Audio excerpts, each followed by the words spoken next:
This really is the last session, and this is the only thing stopping you getting to the bar. So, no pressure there. So to conclude day one, we thought we would finish on a slightly more light-hearted presentation. And given the fact that Tony's contributions to Schoms over the years have been enormous, and taking such a brave move to move, lock, stock and barrel halfway across the world to start a new career in Hong Kong, we just thought we'd get a sort of from the horse's mouth, without too many connotations there, description of a culture shock and the life in the East. So I'm handing over to Toni Kelly. Thank you. Okay, well, as usual, it's good to be here and come and see you all. As Emma says, 14 months ago, I packed my bag and left the glorious University of Birmingham campus and arrived at the Hong Kong U campus. And so I thought I'd just quickly show you a map. This is I was trying to find this on the table for Tessa and a few others. We couldn't actually find it on the map. But essentially, this is the master plan. And this section here is the main campus, the original campus. And this is the area that's just been built. And in fact, to get the land to create the Centennial campus, they actually had to move 2 reservoirs and move them into the mountain. So dig a big hole, move the brown water and the clear water reservoirs into the mountain, and then build the campus on top. And it looks like a really nice linear campus. It's actually a vertical campus. So there's lots of these. Fortunately, there are lots of these. So I just wanted to, and I'm aware of the time, so I'll rattle through, but I was just going to spend a couple of minutes about what it's like to arrive in an alien land as an alien, a little bit about the University of Hong Kong, teaching and learning there, the audiovisual setup in Hong Kong, and some new developments that we're involved in.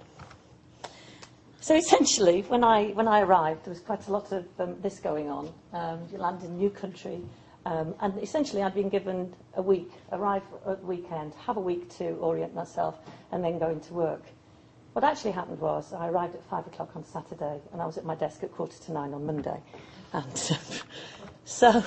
of course you have to be prepared to take on lots of new things. And, it's a matter of honour to use chopsticks. I go into restaurants and people will come up and give me a fork. And you just have to use the chopsticks. It's not so bad for some things, but I defy anybody to be able to eat them, let alone eat them with chopsticks. But they think I'm a bit odd because I don't really like chicken feet, but it's a delicacy. One of the other things that was interesting was that I expected to be, greeted by a mentor and an induction programme and buddying, and not a bit of it. You're here, get on with it. We've been waiting for you, so we want you to come and do the job. So there is quite a lot of thinking, what have I done? Where am I? What am I doing? Who am I? What's going on? And it does take a bit of a while to get through that. And you get past the original rabbit in the headlights thing, and then there's a lot of this going on, in terms of trying to find out where to get your shoes repaired, which bus do you get? And I get on a lot of the right buses and off at the wrong place, or on the wrong bus and just end up wherever. But eventually it settles down and you start to feel, this is okay, this is home. And then the bad news is, I discover that actually I've got to go through all this all over again. There's something called reverse culture shock. So you get yourself organised, you settle down, you're just in a nice flow. And when I come home, apparently it's all going to happen all over again. Anyway, enough of that. Talk to you about the University of Hong Kong. One of the attractions for going to Hong Kong is that all of the universities there effectively were set up by the University Grants Committee, which many of us will remember working for the University Grants Committee before HEFCE and the other funding bodies came into being. And so the system itself is incredibly familiar, as you'd expect it to be.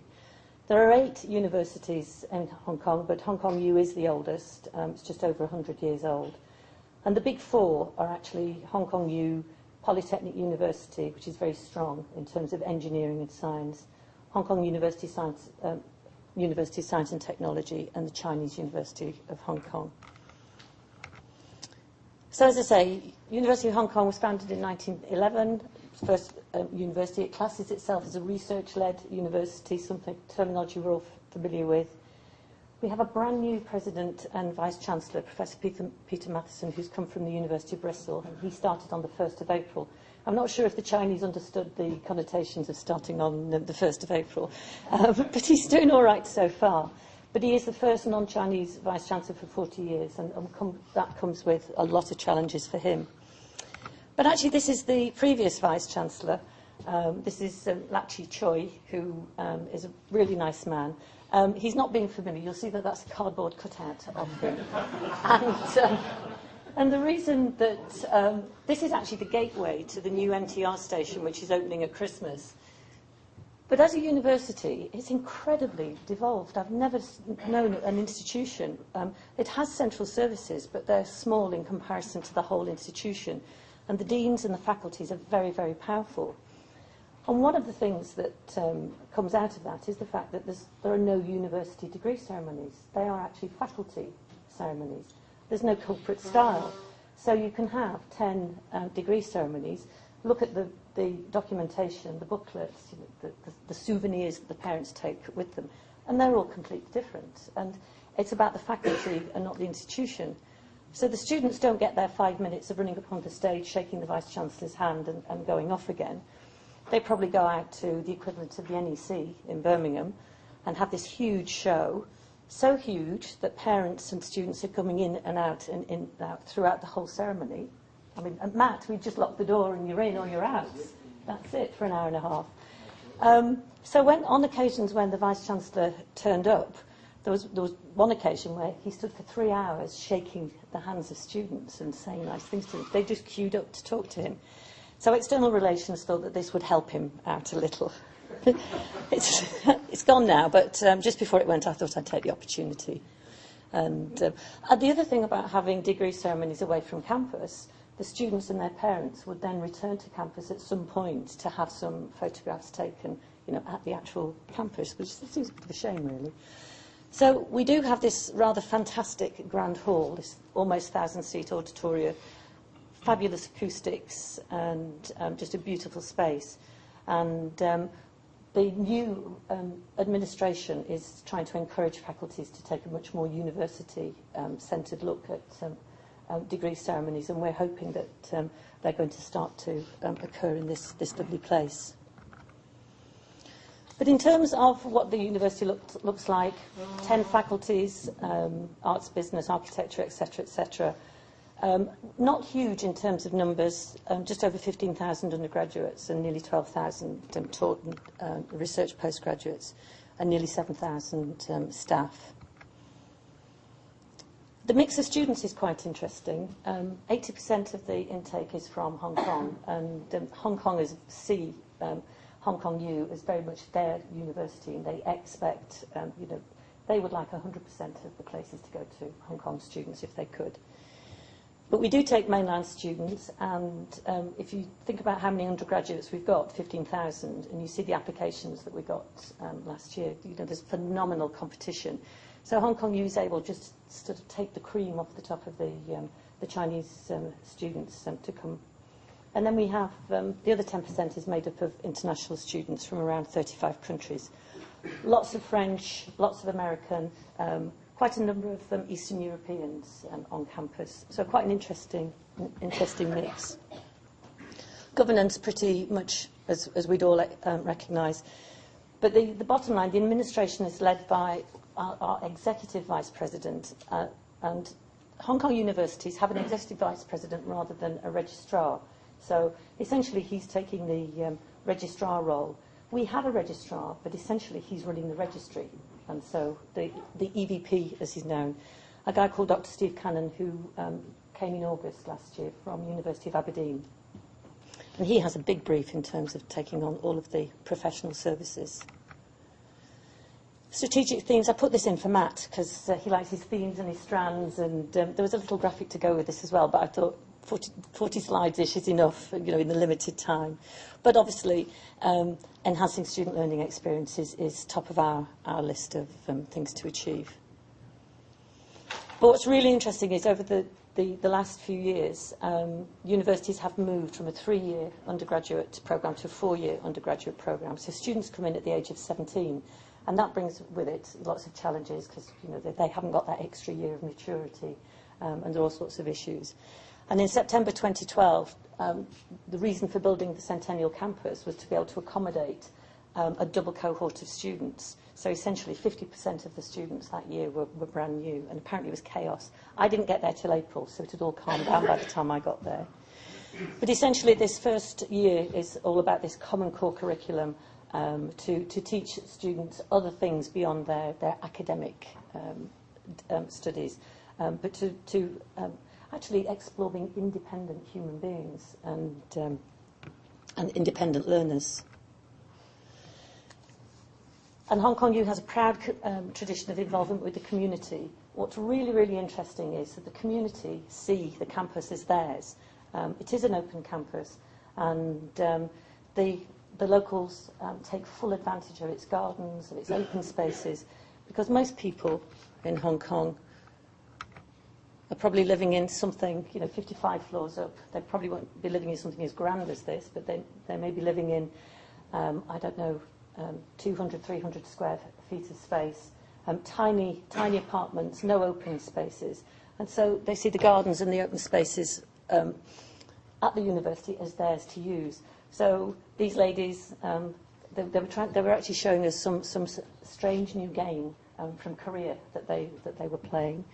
But you see people, and that is a real sword, practicing their skills. This is called Happy Square. And I was quite happy to stay at the top of the stairs whilst we was doing this. But they also, do their Tai Chi in the mornings and more Tai Chi. They come in, and there are lots of restaurants on campus. They come in for breakfast, they come in for lunch, they come in for dinner. And the food's all subsidised, so it's a very good deal. So the community really have ownership of the campus, and they actually make it quite vibrant.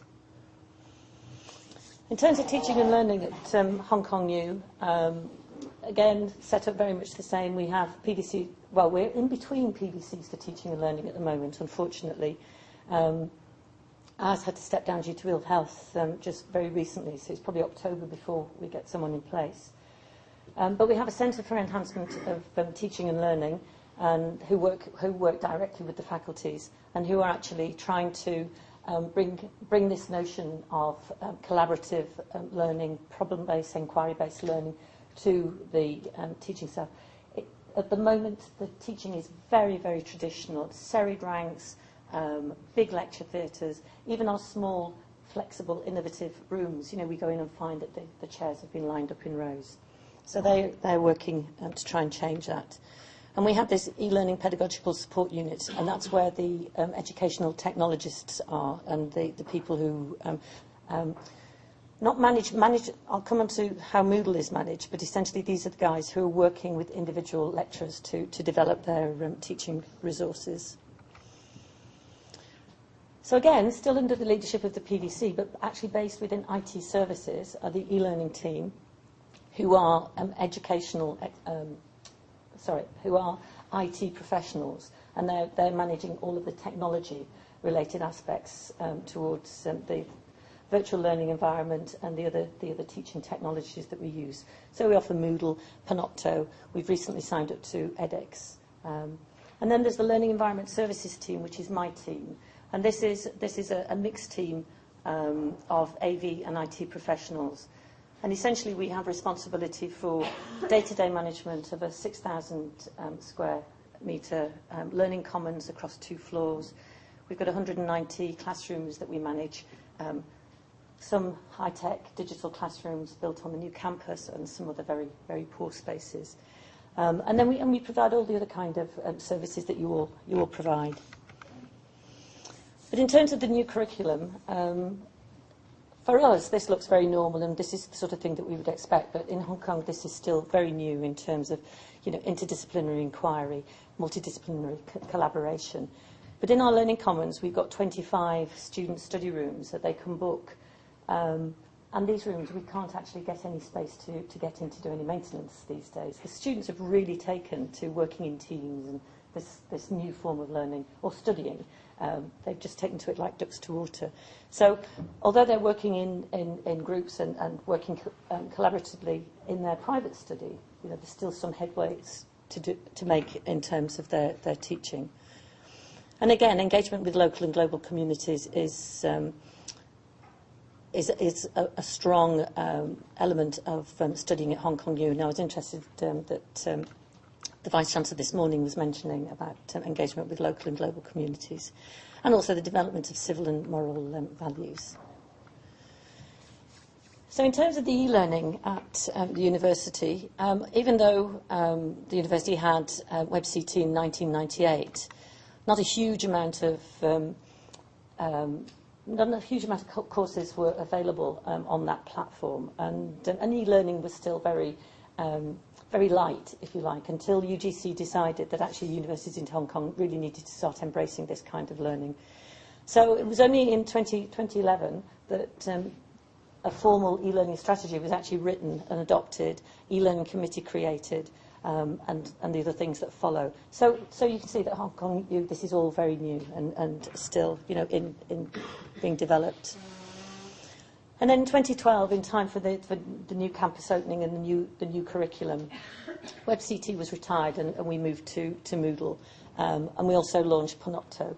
But it's sort of a soft launch. Although we have all of our new classrooms, so we've got something like 77 classrooms set up with Panopto, essentially it's not widely known. We're just trying to gently bring people in. And we've had a few issues in terms of getting the technology right and getting it to work, but we're just about there now. 4 minutes. So yes, we got involved in MOOCs, and we have things called SPOCs,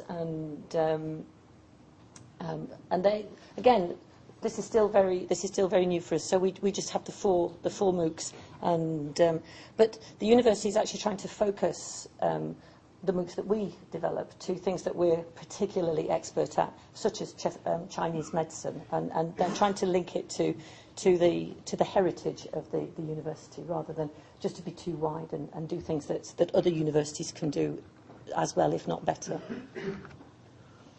So I just put this in because it's the Centre Teaching and Learning here. You could say it's IT services, and IT services are managing all of these elements, from mobile apps to they're managing the student information system, Moodle, Panopto, and then this new area for them in terms of classroom support and learning space design. So when I arrived at Hong Kong U, essentially the responsibility for managing classrooms had just been transferred to IT services, and you can imagine IT services weren't that sure about what they were going to do with it, hence the creation of this new role. But there was an existing audiovisual team that had been at the university for a long time, but all of the staff that were employed to work in the Centennial campus were all IT professionals, had no clue about supporting classrooms. Some of them actually started work on the day the campus opened and had to go straight in and manage classrooms from the get-go. So it was a bit of a challenge for them. So, and also, when I got there was still a lot of building work. Although we could use a lot of the rooms, there was still a huge amount of work, and the noise was just phenomenal. So how anybody was able to study or teach is beyond me. But anyway, we got through that. And estates actually have a massive role in everything. It seems to me that they do almost everything. And so there were lots of things that we needed to do but couldn't because we had to wait for estates, and they've got this huge portfolio and they're very, very slow. But the main thing was that in terms of the spaces, there was no plan, there was no strategy, and there certainly was no committee. So these are the things that we needed to put into place. So I'm going to introduce my team. When I was at Birmingham, I was a one-woman department, and so before, and this is after, and there are 4 people short in this, so I've got this massive team. And I was talking to Gordon earlier about teamwear, and you can see why we want to get them into some sort of learning environment services teamwear. But we've got a mix of guys, the AV professionals, the IT professionals, we've got some administrators there. And the key thing for me over the next 18 months is we've got this huge staff development plan, and we've just joined Infocom.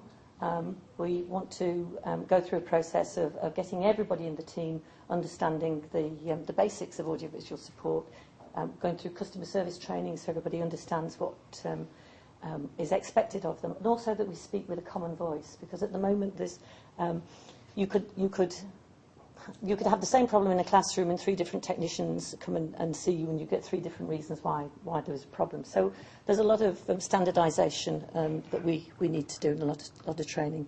But they're fantastic. Their attitude is great. They work very hard, and they have a good can-do attitude, which helps. So as I say, the Chihuahua Learning Commons, which is where we're all based, is based on 2 floors, 1,500 seats. We've got all sorts of different spaces for the students to use. This is just a diagram of one of the floors. Lots of different zones. And then just pictures of some of the spaces. The oval is actually like a little learning centre. So it's got some teaching rooms, seminar rooms, study rooms, and a student open study area. And that's on the main campus.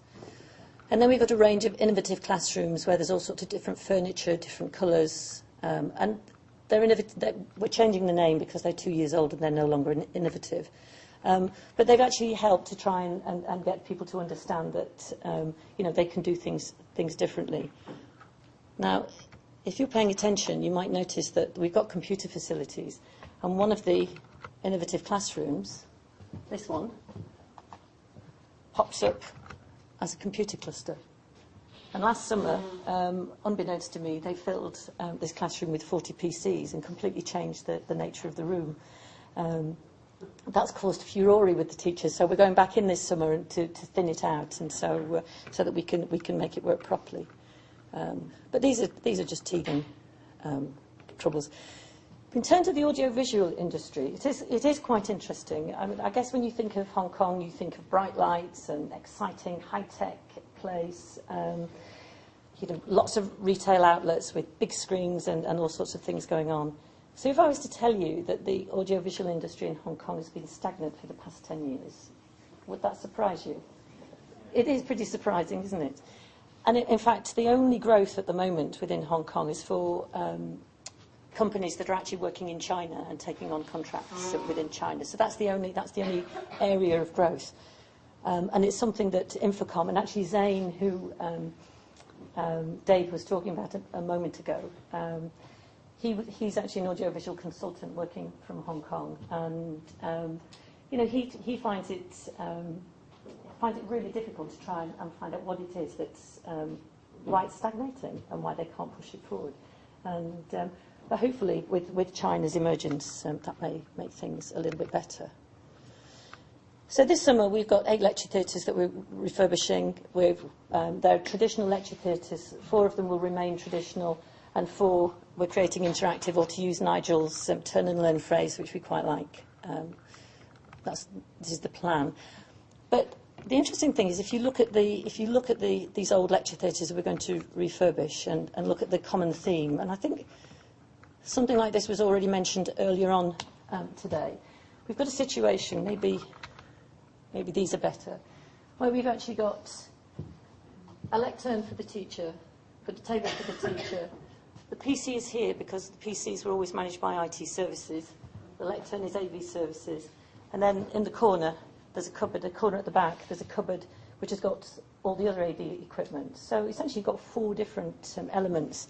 And just every single room on the main campus operates differently. So teachers have to go in and actually go and learn how to drive the room before they can actually teach.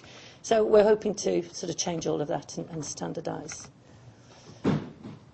But again, the difficulties are that with the Learning Space Development Project, because we have no formal plan, we don't have a campus master plan, it's up to estates to identify what's going to happen in any particular year. So they identify the space, they write the specification, they apply for the funding, they appoint the architects, and then the contractors who appoint the AV integrators and select the furniture. So this is all sort of a done deal. This is all a package that happens, and then they deliver. So when I got there last year, we got some lecture theatres that were already being worked on, so we just went through that process. But for this year, we actually got to the table right at the beginning.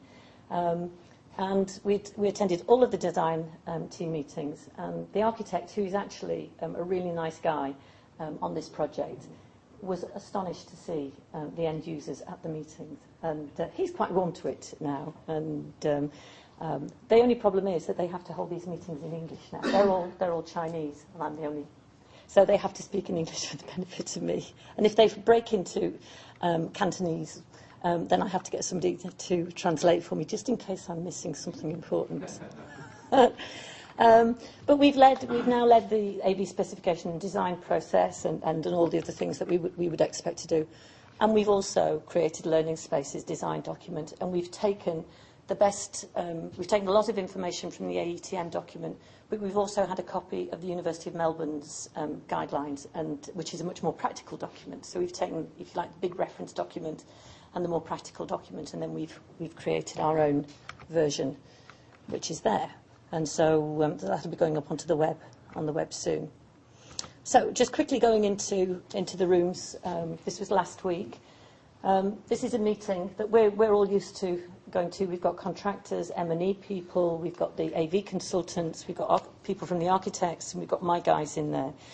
And they're actually just walking around room to room, identifying what equipment we need, where we're going to put it, and how we're going to organise it all. This is the first time that any of them have ever done that, and actually it turned into great fun. The project manager went off and got a template of the lectern cut for us so that we could actually locate where to put the lectern. The AV guys turned up with templates of the 48, the 55 and the 60-inch screens so that we could decide in each room where we were going to put them and which size screen we would use. And yes, we do use bamboo scaffolding. And actually, people really enjoyed the fact it took us 4 hours to get round, but we got round, and at the end of it, we had all the information that we needed. And we're 4 weeks into a 16-week project, so essentially, they needed that information quickly. But as you would expect, the Chinese are very superstitious, and they hold to their traditions, and they're incredibly important. And there is always a ceremony at the start of the project, and also during, at certain phases, there will be the ceremonies, and at the end. The contractor is expected to arrange these ceremonies, and if there's no ceremony and something goes wrong, well, so this is what happens. So essentially, I think the man who does these must be a very wealthy man. With the amount of construction work going on in Hong Kong, he must be absolutely loaded. So essentially, you have the sacrificial pigs and the ducks and the chickens, and these are all guys who are working on site. They come and they light their joss sticks, and they sort of bow to the four corners of the earth and make their prayers. And then you have to have a ceremonial cutting of the pig. It has to be cut from the neck all the way down through the tail, and it has to be one cut. Otherwise, that's bad karma. The guy here, this is our director of estates, KL, and when he spotted me, he said, "Oh, I think you should probably do this." No pressure. The Dean of Engineering and his PA, who were there, were just touching the knife and just leaving it. Anyway, I'm happy to say that it was one cut. We managed to get through the tail. KL was look how he's watching me with, just thinking if she does this wrong, we're in big trouble. But and then at the end of it, this guy chops it all up, and everybody has a big feast. And to see this man chopping up this pig was just, why he's got any fingers left, I have no idea. But it was a work of art. But I thought, on that note, bearing the time and what we're doing this evening, that might be a good place to say goodbye.